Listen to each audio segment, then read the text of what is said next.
In today's video, I'm going to teach you how to email with Adobe Acrobat Reader. If you've ever needed to send a PDF quickly without digging through your email app first, this simple process will save you time and clicks.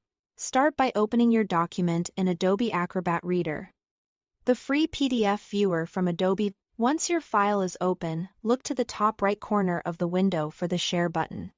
Depending on your version, it looks like an envelope or a person with a plus sign. If your window is small, you may need to maximize it or click a menu to reveal the Share icon.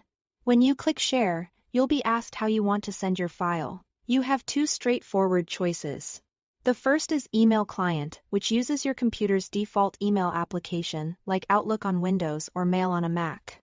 Choosing this option automatically opens a new message in that app with your PDF already attached, so you don't have to browse for the file again.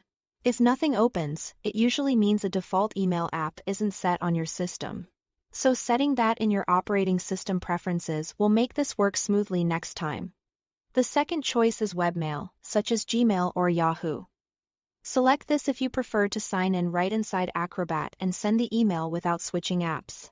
After you sign in securely to your webmail, Acrobat will handle the attachment and sending for you within the same window. Next, the Send by Email dialog box appears. Here, decide whether you want to attach a link or attach the file itself.